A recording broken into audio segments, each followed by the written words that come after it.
this is an iHeart podcast.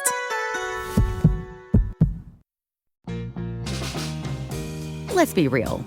Life happens. Kids spill. Pets shed. And accidents are inevitable. Find a sofa that can keep up at washablesofas.com. Starting at just $699, our sofas are fully machine washable inside and out. So you can say goodbye to stains and hello to worry-free living. Made with liquid and stain-resistant fabrics. They're kid-proof, pet-friendly, and built for everyday life. Plus, changeable fabric covers let you refresh your sofa whenever you want. Need flexibility? Our modular design lets you rearrange your sofa anytime to fit your space, whether it's a growing family room or a cozy apartment. Plus, they're earth-friendly and trusted by over 200,000 happy customers. It's time to upgrade to a stress-free, mess-proof sofa. Visit washablesofas.com today and save. That's washablesofas.com. Offers are subject to change and certain restrictions may apply. People ask us all the time how we can save the next generation. We've got our show and the info is an antidote, but we also have a couple books coming out, Clay. That's right, and you can pre-order both of them right now and be book nerds just like us. You'll laugh, you'll nod, and you'll get smarter, too. Mine's called Balls, How Trump, Young Men, and Sports Saved America. And mine is Manufacturing Delusion, How the Left Uses Brainwashing, Indoctrination, and Propaganda Against You. Both are great reads. One might even say they would make fabulous gifts. Indeed. So do us a solid and pre-order yours on Amazon today. Welcome in, everybody, to the Tuesday edition of the Clay Travis and Buck Sexton Show, coming to you live from NYC. We're here in New York City. Clay has quite a bout this afternoon. Indeed. With Mr. Stephen A. Smith. They are going to be having a debate. And as we know, we will not step back from debates these days. We will not in any way, cede the field to the other side, although I think you guys are going to have a pretty cordial but feisty exchange. But we've got a lot of news to dive into here, and we've got updates. Well, first of all, Trump is leaving for the UK, so we've got some sound from the president himself on a whole range of things. Ukraine, talking about Pam Bondi, a deal on TikTok, which I'm excited about. I have been I'm going to say this. I'm the only consistent conservative, I think, on TikTok of the last few years where I'm just like, I like it. We shouldn't get rid of it. Now everybody likes it. Now all of a sudden it's fine. Trump likes it. Everybody likes it. Because there's ways to make it not. Now I know you were saying all along, well, as long as it's not a, Chinese controlled spying operation, then you like it too. But I've just been waiting for this moment when there's a deal on TikTok. It looks like there is. Trump also spoke on Gaza. JD Vance with some incredibly powerful comments about the people calling for unity right now with the radical left. I think JD, he was guest hosting Charlie Kirk's show yesterday. I think JD absolutely nailed it. He's a very impressive guy, a very eloquent speaker in his own right. And so we'll get into that. More on the Memphis crime crackdown that may be coming. And then perhaps, Clay, because we're in New York City, the New York City mayoral race, which I'm sad for our New York City based staff, because it is my belief that, the mayor is going to be Mamdani. And, it is almost a sure thing at this point, which is pretty stunning, pretty outrageous. But let's dive into, a few things here. You know, I actually want to start with this.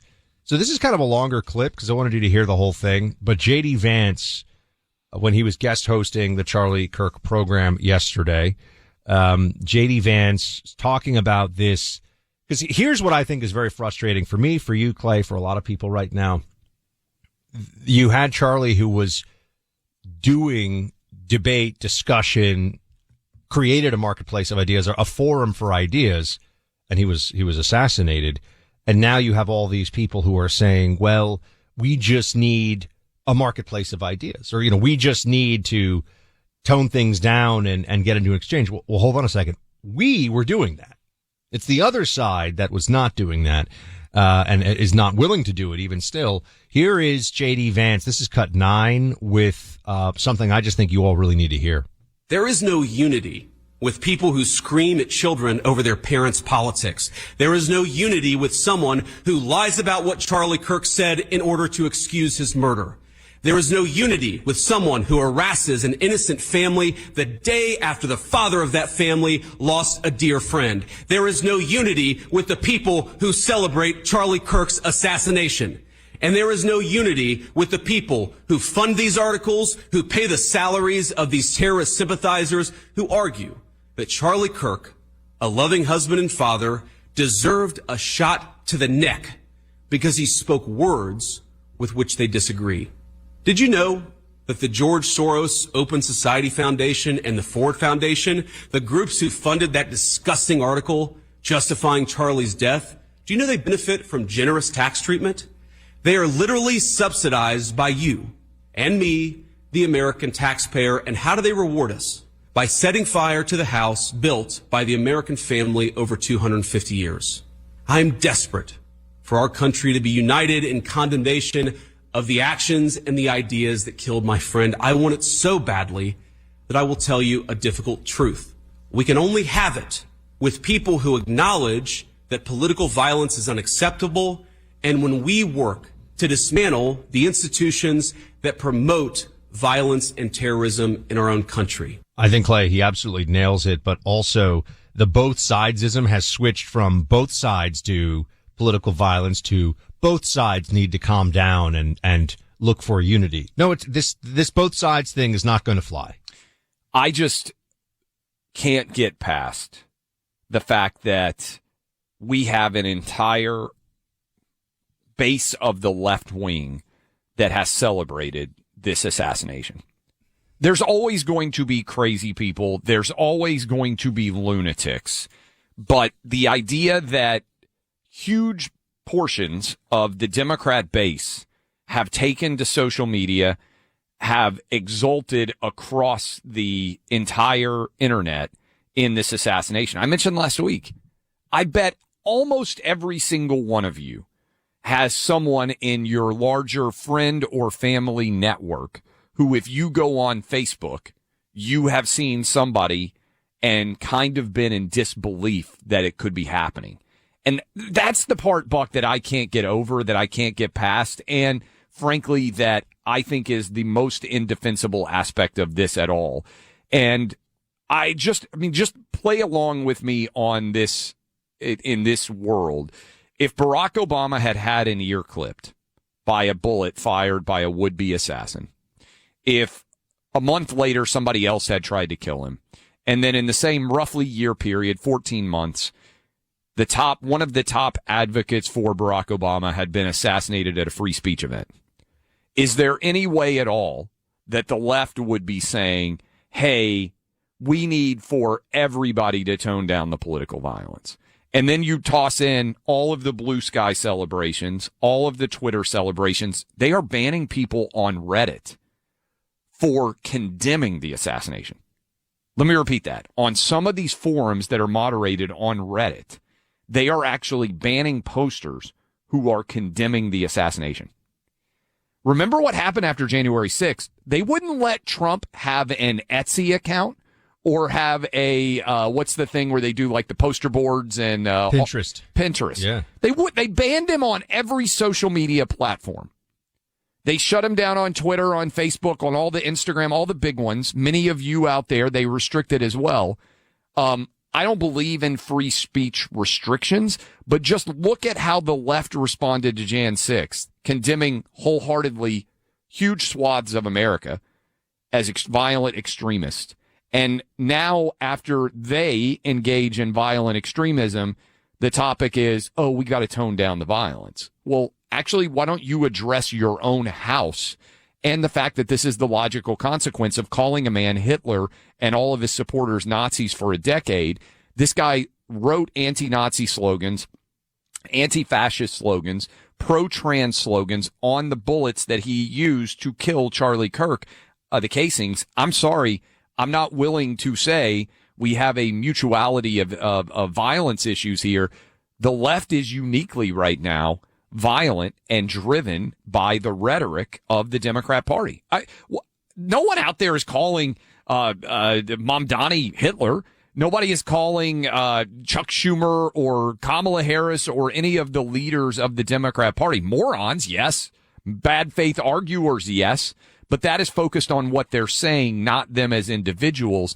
When you say that someone is a violent extremist threat, you can't then say, but we condemn the acts that are done to undertake to try to remove a violent extremist. This is just BS. Yeah, well, they've been making the case. The Democrats have been making the case for years now that Trumpism, MAGA are a clear and present danger to the republic, are the end of democracy. The jokes that are made about Trump 2028, they take very seriously and they completely lose their minds over it.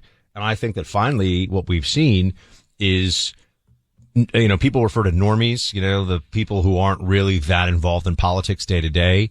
They, with the response to what happened to to the assassination of our friend Charlie Kirk, they are seeing this and coming away with the conclusion, if you're a fair-minded person, you're just observing there's something really wrong with the left in this country, and the Democrat Party is the vessel of the left. The left really controls it. After Trump was nearly killed, we came on this show and we said, is the left going to dial down the rhetoric and the temperature?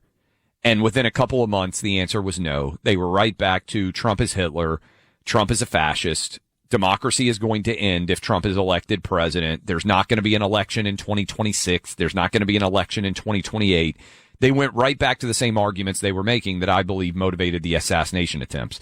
My concern is now that Charlie Kirk has actually been assassinated, instead of dialing the temperature down, I think the temperature has gotten escalated even more. Well, there are streamers. There's this whole world of internet activity that quite honestly is like people 30 and below, that even you and I, who are internet native in the sense that we both I started doing digital radio before I was even doing terrestrial radio, right? And I worked for a website, and you started a website.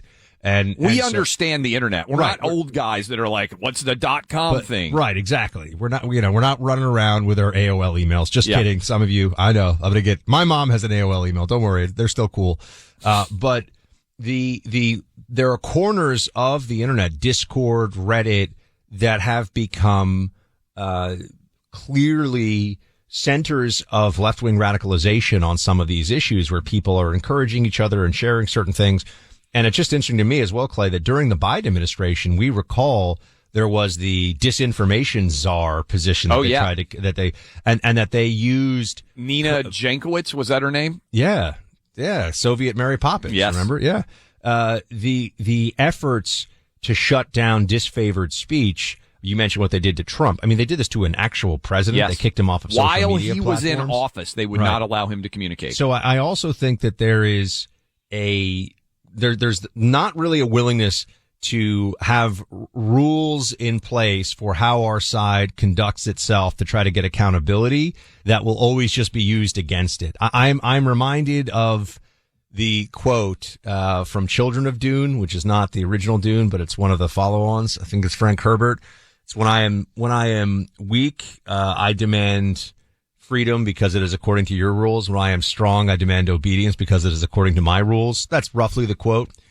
And that's really the way that the Democrats operate with all this stuff. It's when they can get away with it, they censor, they shut you down, they do all of this. But when they've reached a point where they've gone way too far and clearly there's a problem, they start saying, oh, it's on all sides and we need to just turn down the temperature and oh my gosh, you're censoring people.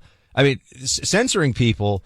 Here, JD, this is 14. JD straight up said people celebrating Charlie Kirk's murder should have their employers called. So this is from the vice president. Play 10. America deserved 9/11, dude.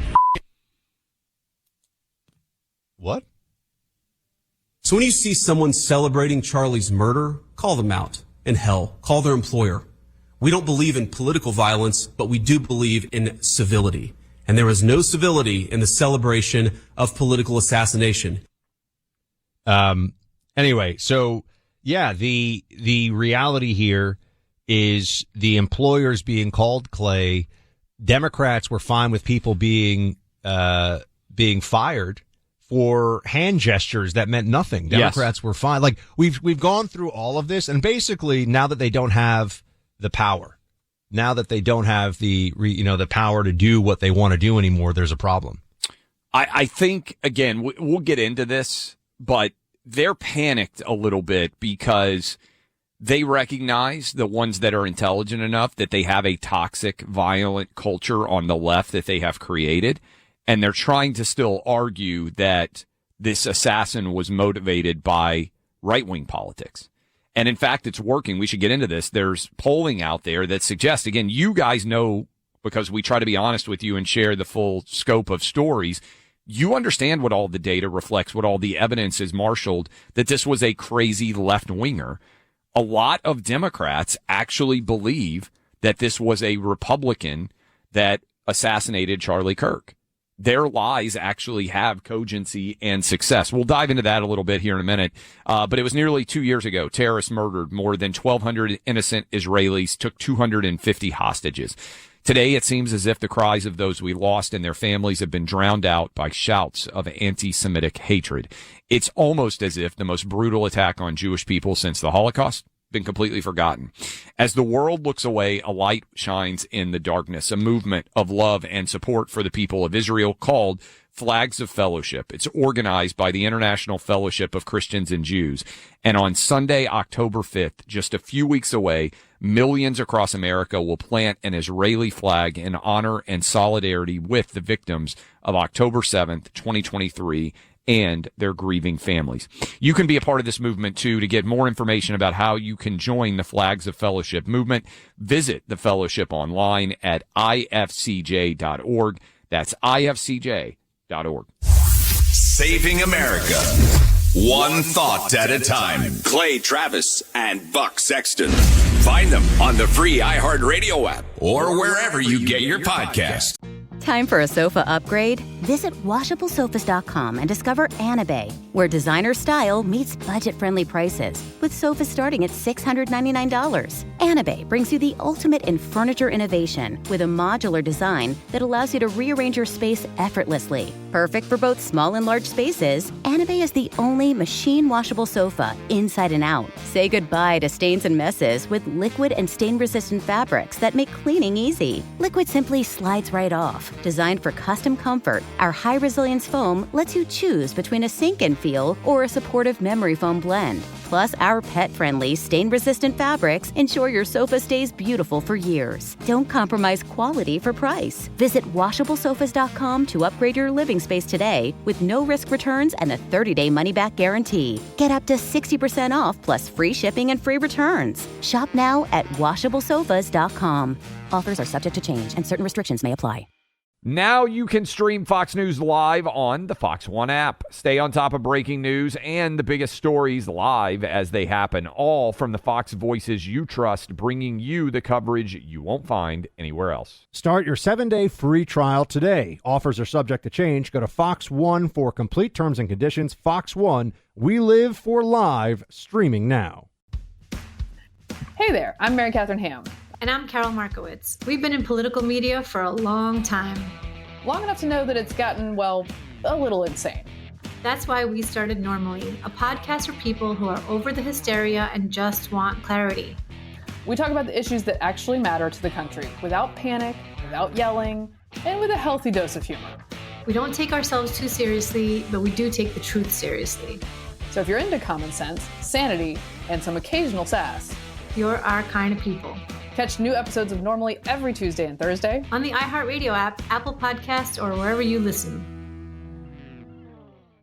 We had mentioned that President Trump was talking to reporters this morning. He is leaving for the United Kingdom. He spoke about a whole range of issues. Wanted to bring you up to speed on that. Also, we've got some updates from FBI Director Patel. He's been making the rounds on Fox News talking about the status of the investigation. But first up here, we've got a whole range of Trump stuff. I'll start here with Pam Bondi. Now, Pam Bondi's gotten a little bit of pushback from people even on the right over some comments that she made. Do we have, team, do we have that where she says we're going to go after hate speech? She was on the Stephen Miller's wife's podcast.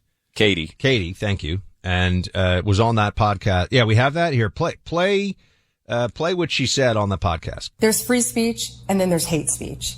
And there is no place, especially now, especially after what happened to Charlie in our society, Do you see more law enforcement going after these groups who are using hate speech and putting cuffs on people so we show them that some action is better than no action? We will absolutely target you, go after you if you are targeting anyone with hate speech, anything. And that's across the aisle.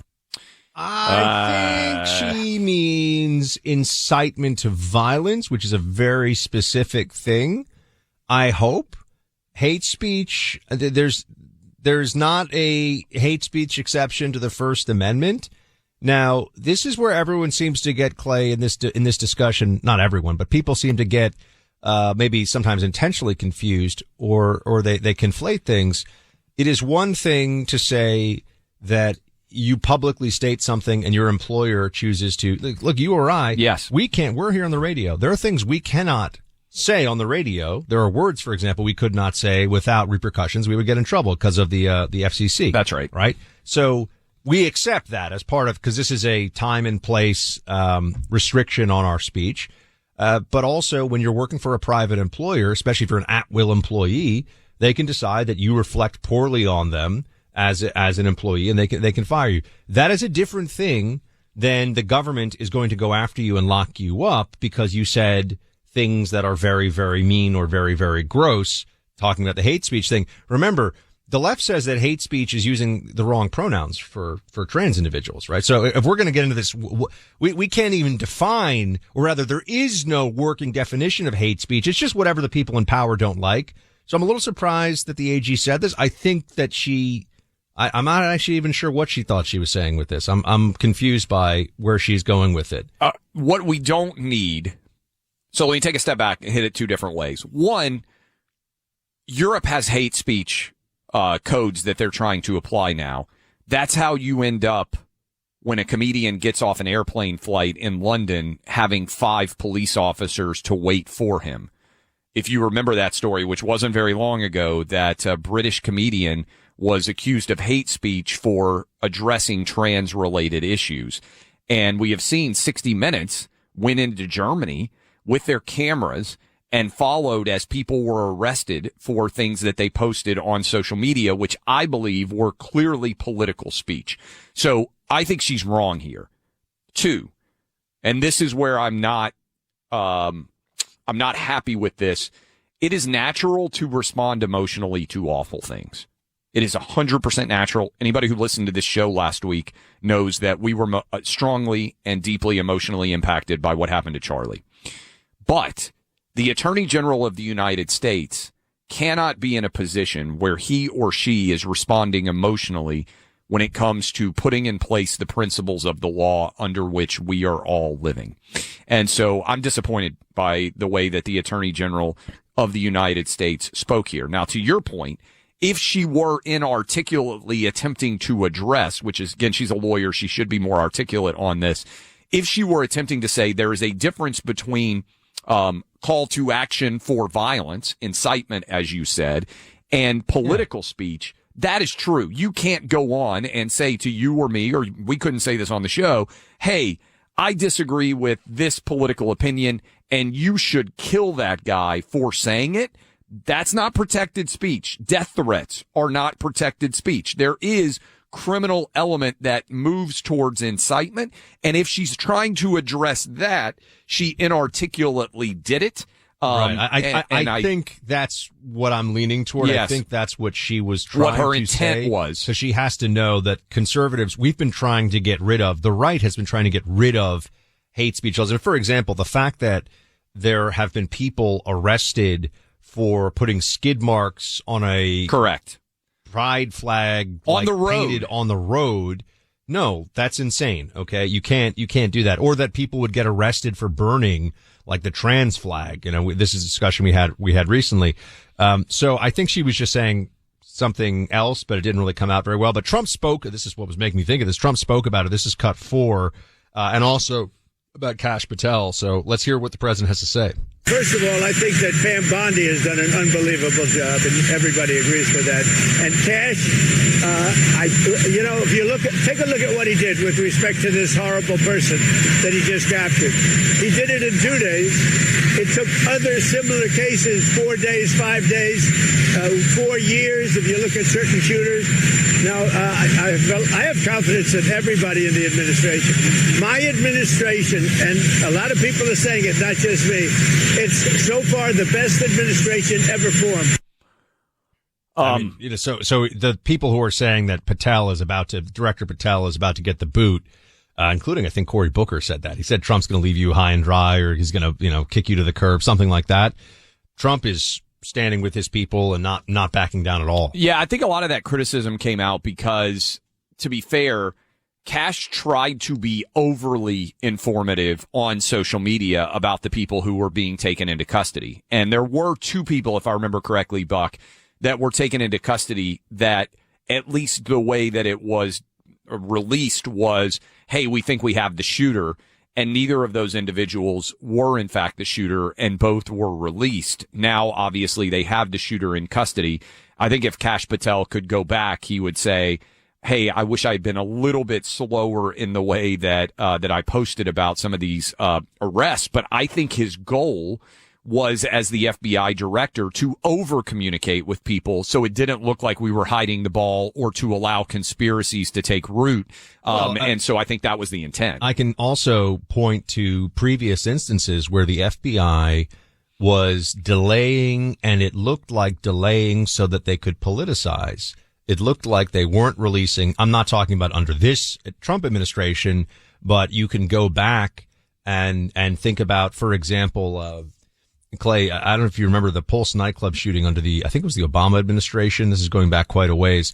The FBI released a transcript that the shooter, who had called in because he wanted everyone to know, and he was saying things like, I'm doing this for Allah, I'm doing this for ISIS, like very straightforward. Yes. The FBI unilaterally decided to black stuff out in the transcript. And it was preposterous because we all could play the fill in the blank game. We knew what he was saying, right? Yes. We understood what was going on. And there have been other cases as well where I think the FBI was the one that I'm sure a lot of you listening are screaming about is all the Russia collusion stuff. Instead of being transparent and letting people know when they knew, or, the problem with that was but the FBI was in on that whole scam. So there was just a lack of faith. So I think the efforts at transparency, putting information out sooner, that comes from a good place for Director Patel, but there were some missteps perhaps in the way the information was shared. Because, for example, we all thought that they had the guy in custody and they didn't. And that probably shouldn't happen. Also, I think he's seeing all of the lies that are being spread on the left about the motivations of this shooter. Maybe at the top of the next hour, we'll dive into some more of this. There is, I believe right now, a calculated attempt on the left in this country because they recognize that normal people out there are saying, wait a minute, there's a lot of people celebrating this murder, and there is a lot of left-wing violence in the wake of the shooting at the Nashville school, in the wake of the shooting at the Minneapolis school.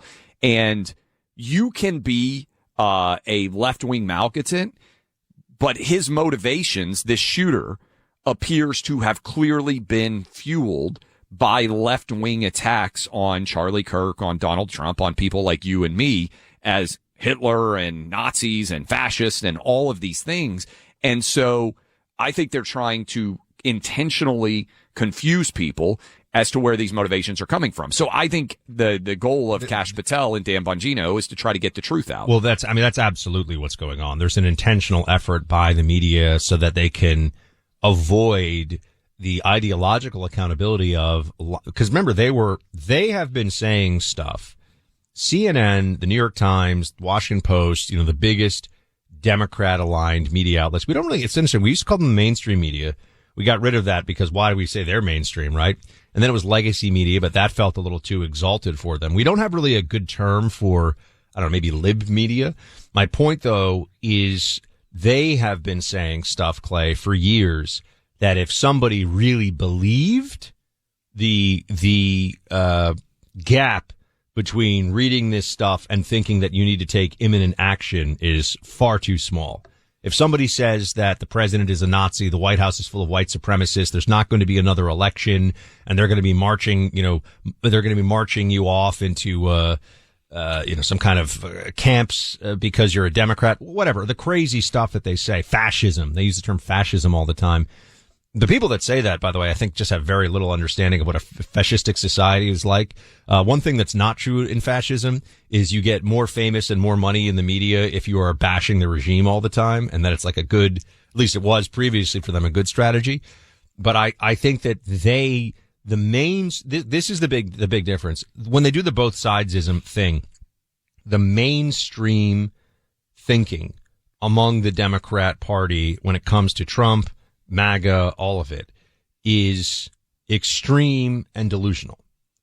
And you can say on the right there are people who have said nasty things here or there, but they are fringe. They do not have power. They are not, in the the center of the decision making of the conservative or the right wing movement in this country. And that's where there's just a hugely obvious difference. And I was talking to Clay, do we want to play these guys or not? There are these left-wing streamers on Discord. So just so I'm understand this, and now Discord is where he was having the shooter, the assassin, right? Discord is like a chat room, but it goes simultaneously to video game playing. Is that right? So my understanding, because my boys are active, is Discord, you can create group chats.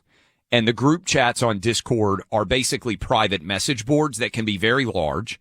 Or you could create a Discord group chat for, say, your family and friends where everybody can communicate.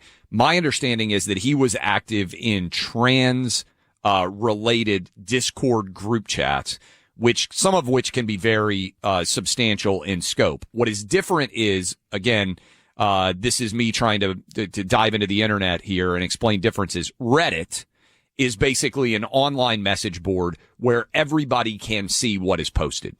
And there are all these different subgroups. This is like a private Reddit. This is like a private. I think I might be thinking of, is it Twitch? Yeah, you're thinking of Twitch, which is a video streaming service that largely is featuring people playing video games. So people watch. This is amazing because I actually, during COVID, I admit this, I started playing some video games again. I kind of like Call of Duty.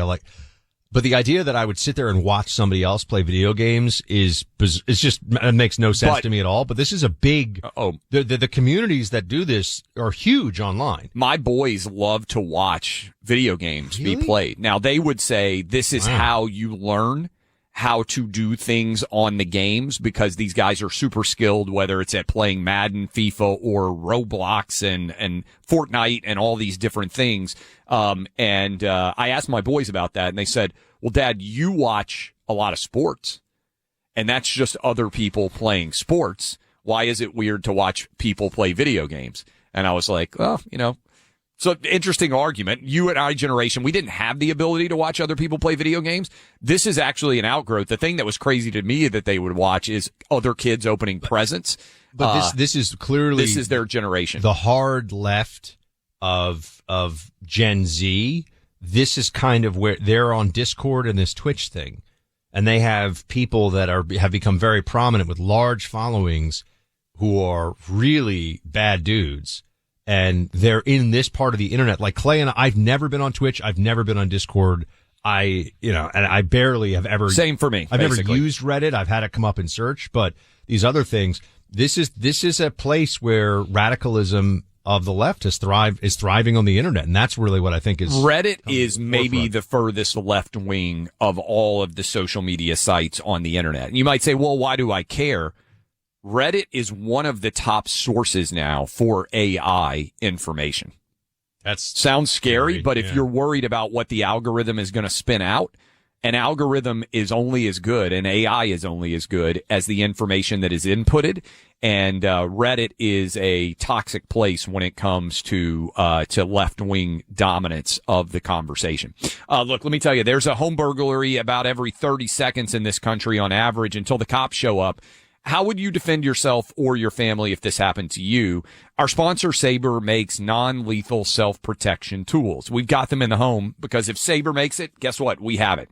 Sabre, spelled S-A-B-R-E, website, sabreradio.com. Start with one, just to make it easy. Get the pepper spray projectiles for self-protection. Sabre is the #1 pepper spray brand trusted by law enforcement. Products are non-lethal, but powerful enough to pack a punch. Sabre, family owned, been doing this for 50 years. Their pepper gel projectile launchers shaped like a pistol or a rifle, depending on the model. They fire off pepper gel projectiles, targeted, go a longer distance than you might think, making it very effective against an intruder. But maybe you, like me, have a lot of teenagers in and out of the house and you want to protect your home without using lethal methods. This is a great option for that. Go online, sabreradio.com right now. You'll save 15% there, SABRE radio.com.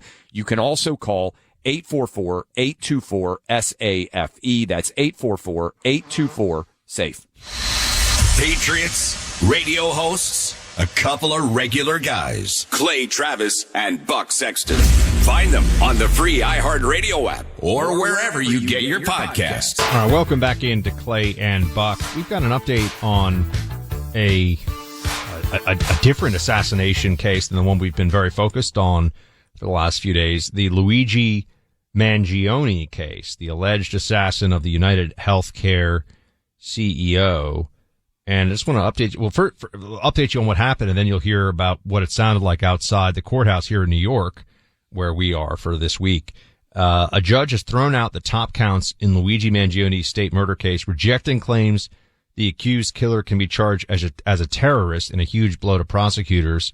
Judge Gregory Caro tossed charges of murder in the first degree as an act of terrorism and murder in the second degree as an act of terrorism against the 27-year-old. He did keep alive the other second-degree murder charge for allegedly executing United Healthcare CEO Brian Thompson on December 4th of 2024. Let me see. The people presented sufficient evidence that the defendant murdered Brian Thompson. That does not mean the defendant did so with terroristic intent. Okay, so this judge is a moron. Yes. So the judge is a moron. That was quick. Yeah, the judge is an idiot. And speaking of idiots, here is outside the courthouse when the top counts were dropped against this guy. This is what it sounded like to a bunch of people, or from a bunch of people gathered. Free!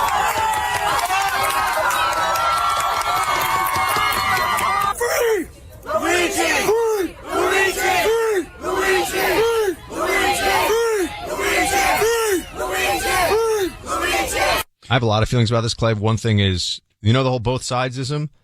Not a single Trump voter in that crowd, I can assure you. Not one. It's all leftists, all Democrats. Well, this is where I think a lot of us, and I'll put myself in this camp, became aware of the uniquely toxic environment on the left when just down the road from where we are doing our show, you can almost see the location of this assassination of the United Healthcare CEO.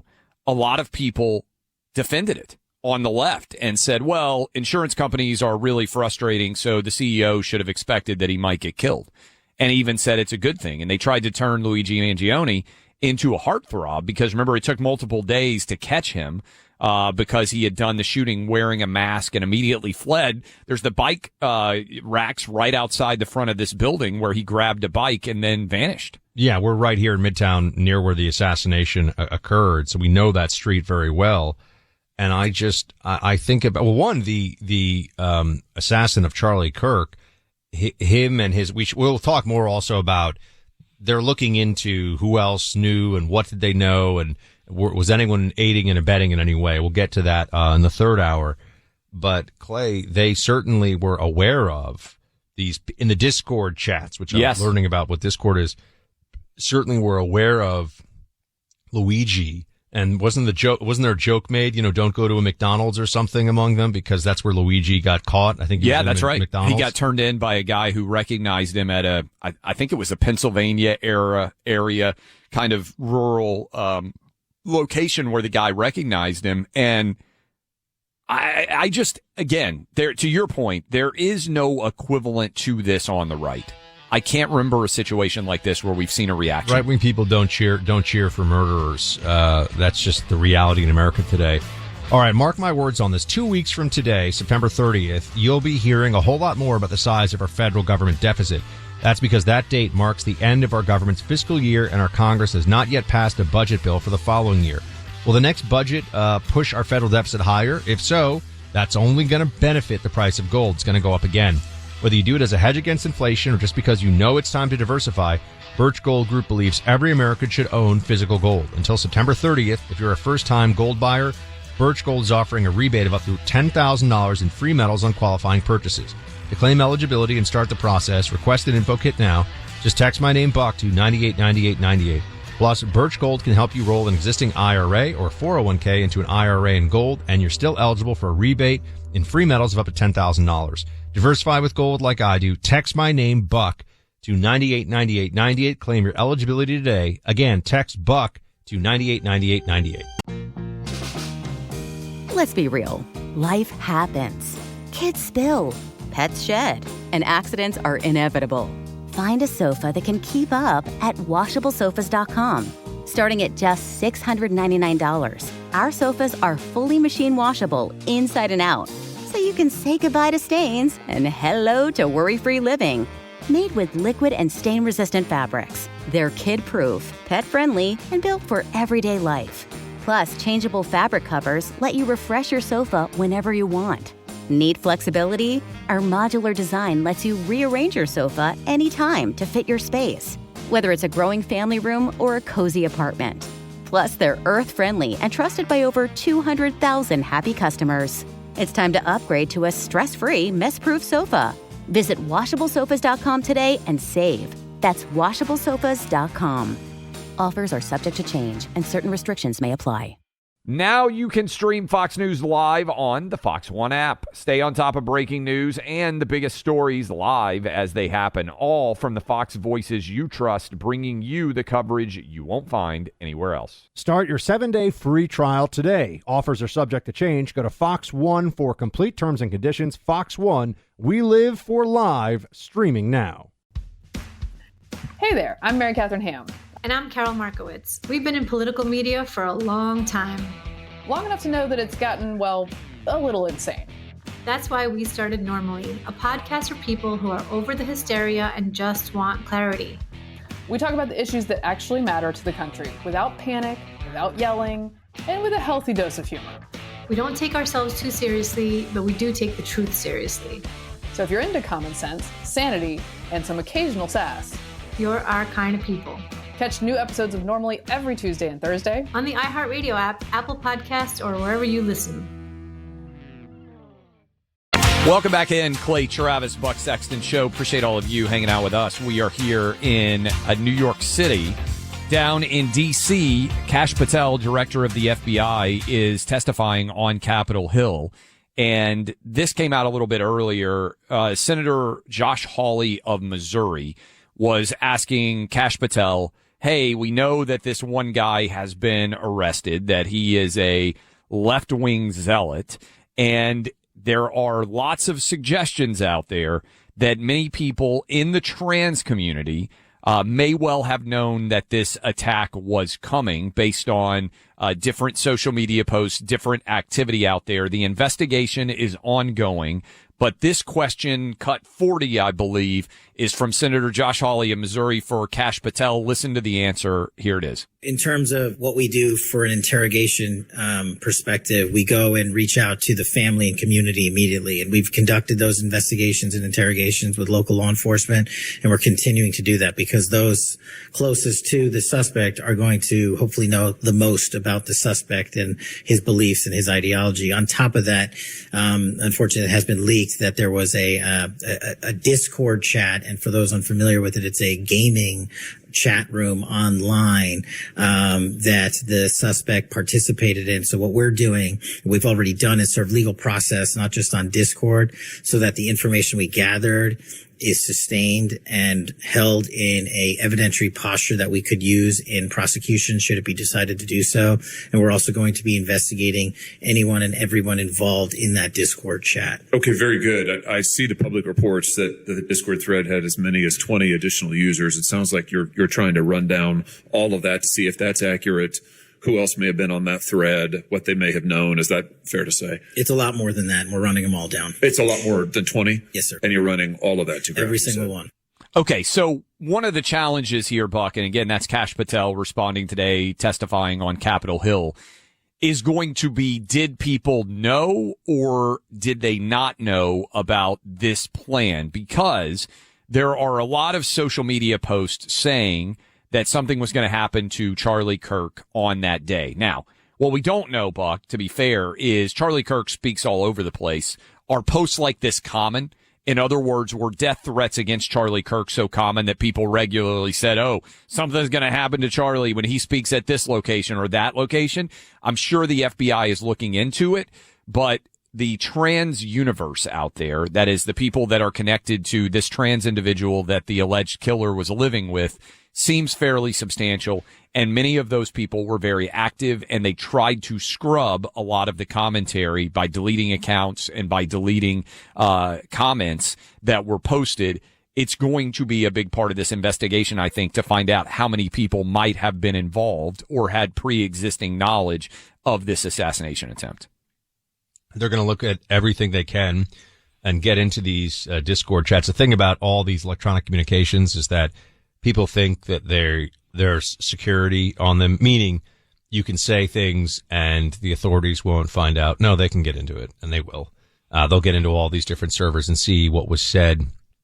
And they'll also, I think, chase down additional leads as well. There's been discussion from Kash Patel about funding for this incident or anything similar to it, any left-wing terrorism that is out there. They want to see who is funding this stuff. I think that's also very important. Kash saying that we are, in essence, we are going to, here you go. Actually, this is cut one. Would you guys play this one for me? I wanted to pull this one up. Here's Kash saying they're going to go wherever the money takes them. I've always said we follow the money. And whether it's terrorism or attacks based on ideology or attacks on institutions of faith or people of faith, someone's paying for it, and we are reverse tracing those steps. We are not stopping at the perpetrator themselves. We are reverse engineering to hold those accountable in our investigations to who funded them and knowingly funded them, and we will bring the appropriate steps against them with our partners at DOJ. So that's interesting. Follow the money, terrorism or attacks based on ideology. Someone is paying for it. Is he speaking, Clay, you think, just in general about these kinds of violent incidents, or is there something about this one in particular? Because the rifle that was used, you notice there's not much of a talk about gun control because of course not. If you try to ban this rifle, you're banning, I mean, this is basically an old school bolt action hunting rifle is essentially the murder weapon that was used here, the assassination weapon that was used. So that's not, there's nothing about that is expensive or sophisticated or out of the ordinary.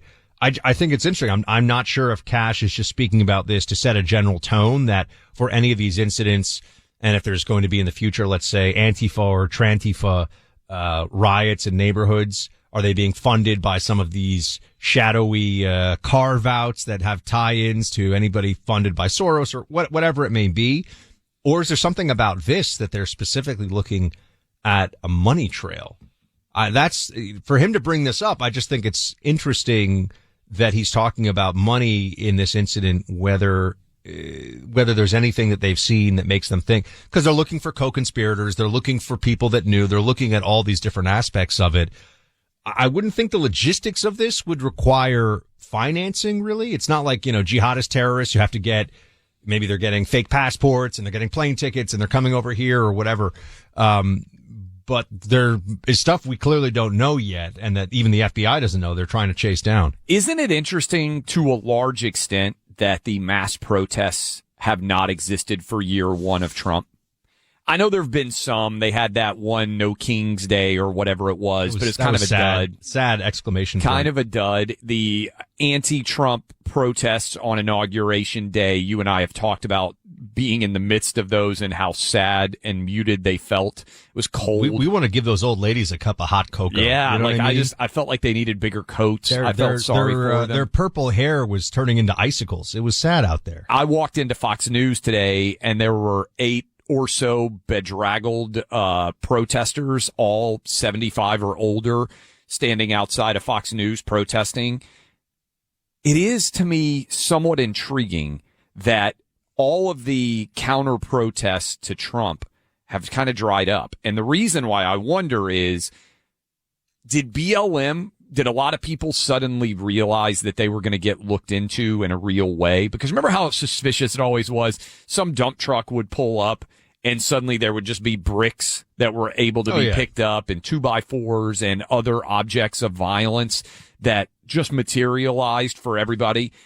There are a lot of paid protesters. I think a lot of us have come to recognize that there are many people who paid to show up, but it does feel like those overall, what they tried to label organic protests have suddenly vanished in Trump 2.0. There was clearly a rent-a-mob phenomenon that had occurred in previous left-wing protests. I think that's definitely the case.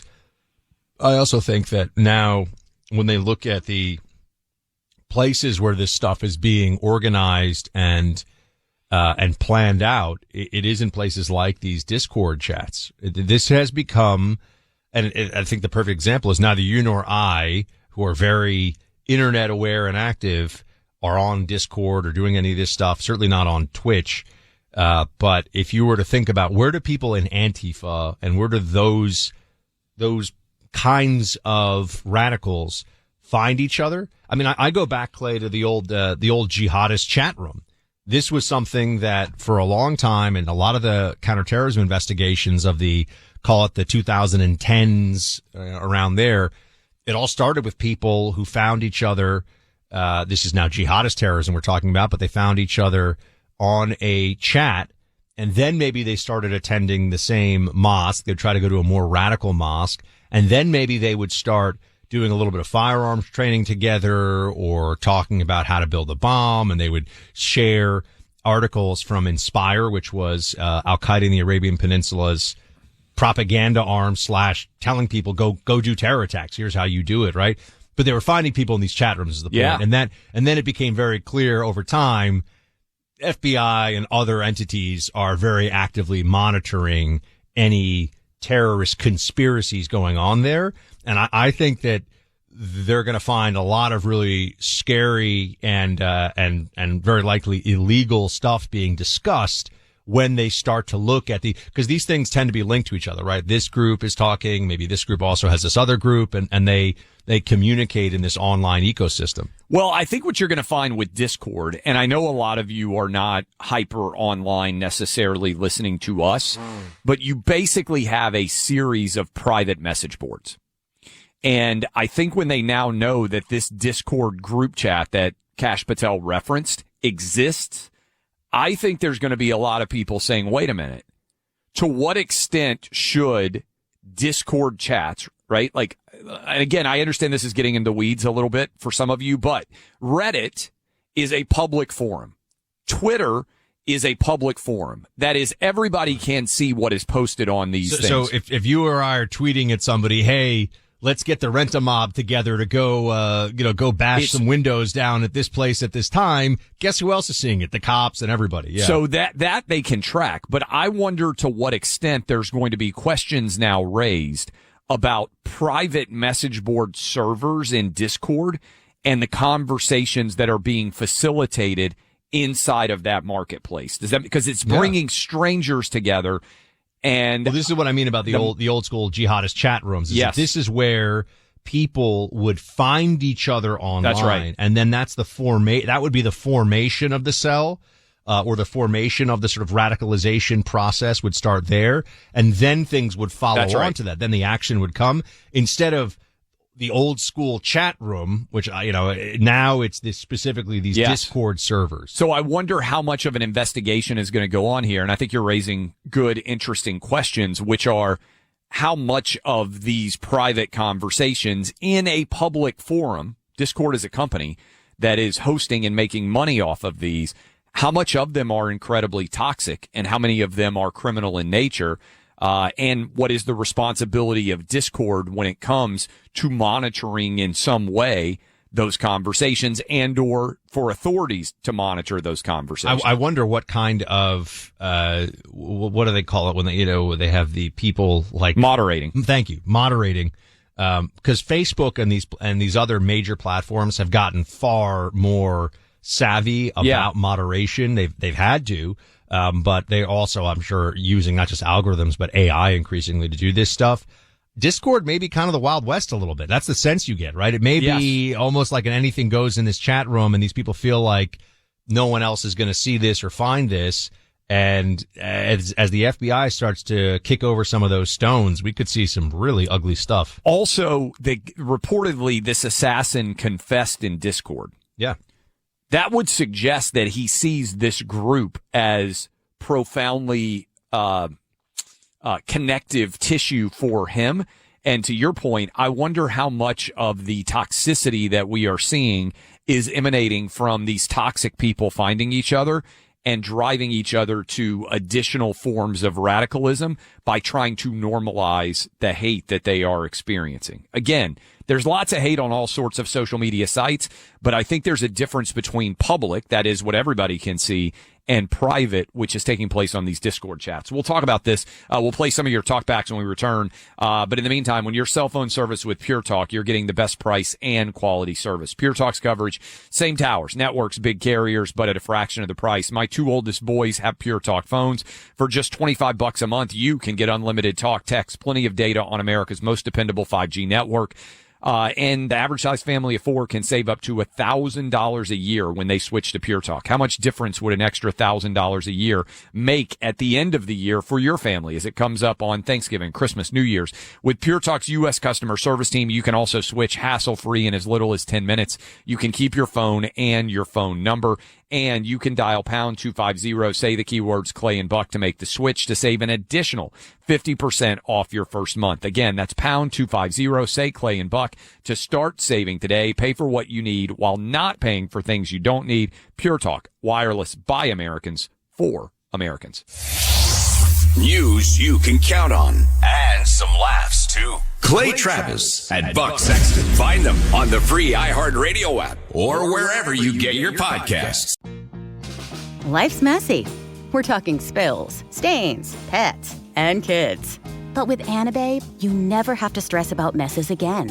At WashableSofas.com, discover Anabae sofas, the only fully machine-washable sofas inside and out, starting at just $699. Made with liquid and stain-resistant fabrics. That means fewer stains and more peace of mind. Designed for real life, our sofas feature changeable fabric covers, allowing you to refresh your style anytime. Need flexibility? Our modular design lets you rearrange your sofa effortlessly. Perfect for cozy apartments or spacious homes. Plus, they're earth-friendly and built to last. That's why over 200,000 happy customers have made the switch. Upgrade your space today. Visit WashableSofas.com now and bring home a sofa made for life. That's WashableSofas.com. Offers are subject to change and certain restrictions may apply. This is an iHeart podcast.